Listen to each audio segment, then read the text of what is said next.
Қайырлы күн, достар. Сіздермен бірге Сұлушаш. Бүгін сіздермен жаңғақ және жидектер қосылған өте дәмді шоколадты пирог дайындайтын боламыз. Видеоны міндетті түрде соңына дейін қарап, каналға тіркелуді, лайк басып, комментарий жазуды ұмытпаңыздар. Барлық керекті заттардың құрамын төменде описаниеда қалдырамын. Ең алдымен газға жылытып алған сүтіміздің үстіне какао мен қанттың қоспасын қосып, барлығын жақсылап араластырып аламыз. Кейін ыдысымызға жұмыртқамыз бен қантымызды салып, барлығы біркелкі массаға келгенше және көпіріп ағарғанша миксерлейтін боламыз. Массамыз әбден көтерілгеннен кейін үстіне сұйық майымызды құйып, тағы да жақсылап миксерлейтін боламыз. Кейін оның үстіне дайындап қойған какао қосылған қоспамызды құйып, сұйық массамызды тағы да миксерлейтін боламыз. Пирогты міндетті түрде дайындап көріңіздер, өте оңай дайындалады және үйдегілеріңізге де міндетті түрде ұнайды.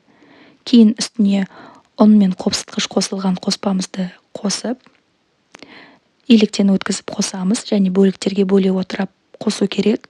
Сол кезде пирогымыз жақсы көтерілетін болады және қамыры да өте нәзік болып шығады.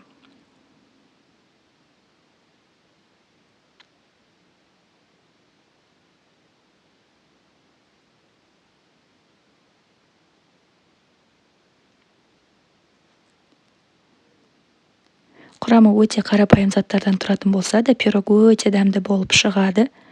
Дайындасаңыздар өкінбейсіздер және тағы да жегіңіз келіп тұрады.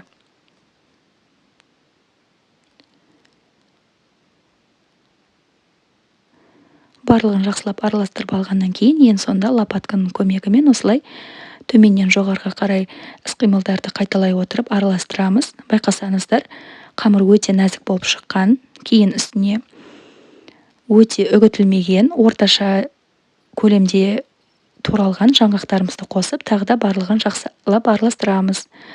Кейін үстіне қалаған жидегіңізді қоссаңыз болады. Менде смородина немесе ешқандай жидек қоспай солай дайындай берсеңіз де болады. Кейін формамызды осылай майлап аламыз, немесе пергамент қағазын салып пісіруге де болады. Форманың ішіне қамырымызды салып,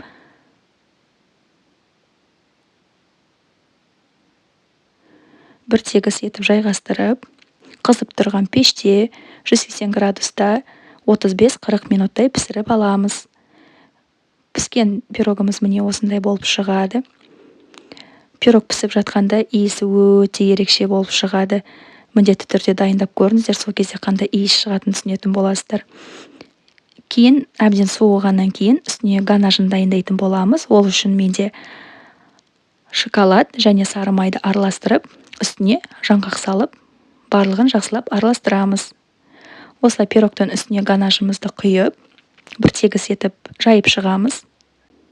Бетіне шоколадты жағып шыққаннан кейін міндетті түрде салқын жерде кемінде 2 сағаттай ұстайтын боламыз. Сол кезде шоколады қатып, пирогымыз өте дәмді болады.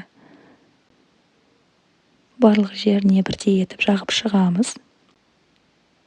Шоколад жаққаннан кейін міне пирогымыз осындай болып шықты. Енді салқын жерге кем дегенде 2 сағатта қалдырамыз.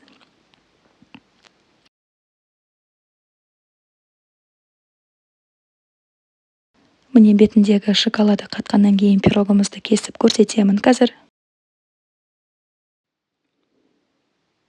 Осылай бөліктерге бөліп алып, дастарханға ұсына беруіңізге болады. Міне жақыннан пирогымыз осындай. Жаңғағы да жидегі де өте дәмді. Міндетті түрде дайындап көріңіздер. Ас болсын!